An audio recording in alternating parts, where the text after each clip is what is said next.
Bonjour. Donc nous c'est Martin et Pénélope et aujourd'hui on vous propose de vous partager nos réflexions sur la révolte. Donc Martin Luther King, alors qu'il est en prison à Birmingham, écrit une très longue lettre à des clercs chrétiens et juifs blancs des États-Unis. Voilà, une très longue lettre dont on va vous lire quelques extraits. Je dois vous faire deux aveux sincères, mes frères chrétiens et juifs. Tout d'abord, je dois vous avouer que ces dernières années, j'étais gravement déçu par les blancs modérés. J'en suis presque arrivé à la conclusion regrettable que le grand obstacle opposé aux Noirs en lutte pour leur liberté, ce n'est pas le membre du Conseil des citoyens blancs, ni celui du Ku Klux Klan, mais le blanc modéré qui est plus attaché à l'ordre qu'à la justice, qui préfère une paix négative issue d'une absence de tension à la paix positive issue d'une victoire de la justice, qui répète constamment « Je suis d'accord avec vous sur les objectifs, mais je ne peux approuver vos méthodes d'action directe ». La compréhension superficielle des gens de bonne volonté est plus frustrante que l'incompréhension totale des gens mal intentionnés. Et plus loin, il revendique même cette étiquette d'extrémiste qu'on lui a collée. Il dit la chose suivante.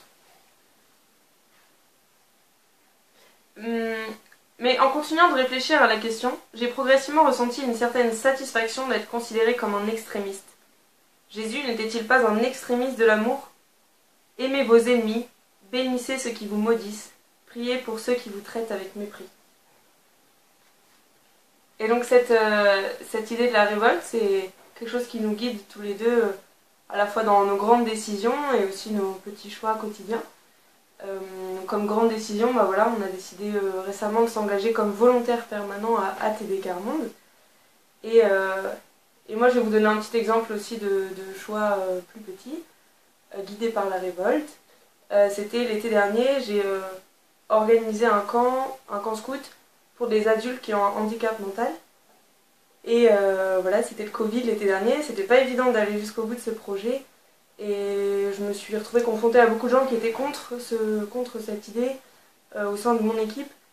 Et moi j'étais révoltée qu'on refuse à ces personnes de vivre des vacances, de vivre ce camp scout qui pouvait avoir lieu dans des bonnes conditions.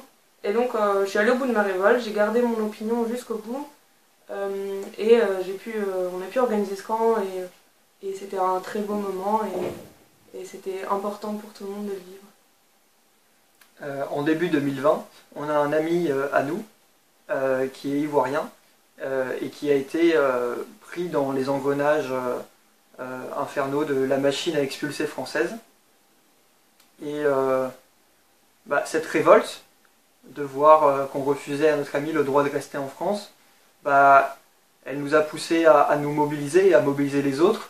Et voilà, on a réussi à moitié, mais on a quand même réussi ce bout-là à ce qu'ils sortent de cette machine infernale. Et donc voilà, un exemple pour dire que pour moi, pour nous, la révolte, c'est pas un sentiment négatif dans lequel on s'enferme, c'est pas broyer du noir, c'est quelque chose qui nous pousse à refuser les injustices dont nous sommes témoins. Donc voilà, et dans des combats difficiles comme ça a pu l'être début 2020 ou un petit peu avant où j'avais dans un autre engagement auprès des personnes exilées, je me souviens qu'en novembre j'étais rentré d'une journée de mobilisation, en pleurant dans le RER.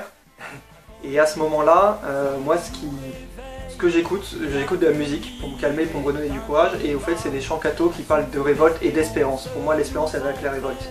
Donc notamment un chant qui m'a beaucoup accompagné dans ces moments-là, c'est le chant de Laurent Gribowski. Un vent de résistance nous réveille, l'avenir est un combat. Un souffle d'espérance nous entraîne, avec nous le Seigneur combat.